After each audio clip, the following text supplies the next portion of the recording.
આદિવાસી ભાષામાં ભગવાન શ્રી રામ માં સબરી અને ભગવાનના વનવાસ સહિત હિન્દુ સમાજમાં સમરસતા માટેનો મેસેજ આપતું એક ગીત હાલ ચર્ચાનો વિષય બન્યું છે।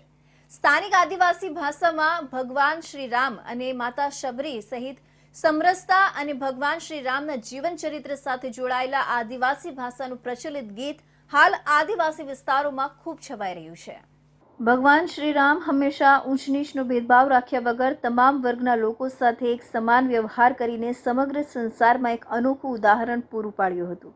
રાજા હોવા છતાં પણ સબરીના એઠા બોર ખાઈને સાથે જ કેવત સાથે મિત્રતા કરીને અનેકો એવા ઉદાહરણ એમના જીવન ચરિત્ર પરથી મળે છે, જેમાં શ્રી રામ ભગવા સર્વ બંધુ સમાનની ભાવના વ્યક્ત કરતા હોવાનું પ્રતીત કરાવતા હતા।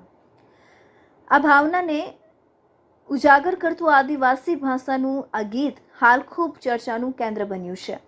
પરંપરાગત આદિવાસી ભાષામાં ગવાયેલું આ ગીત, જેમાં એનો અર્થ થાય છે કે રામ આપણો ભગવાન છે, તેના જેવા ગુણગાન બનીએ। ભગવાન રામ પોતાના પિતાનું આજ્ઞાનું પાલન કરવા વનવાસમાં ગયા। આજકાલના છોકરાઓ પોતાના મા બાપનું માનતા નથી, પોતાના બાપને મારવા ઊભા થાય છે અને મોટા બની જાય છે। શબરીબાઈના એઠા બોર ખાધા અને ભગવાન રામે ઊંચ નીચનો ભેદભાવ નથી રહ્યા, એટલે માતા શબરીની જેમ ભક્તિ કરવાની શીખી જજો। આજકાલના છોકરાઓ પોતાના સંસ્કૃતિ ધર્મ છોડી અન્ય ધર્મમાં જાય છે।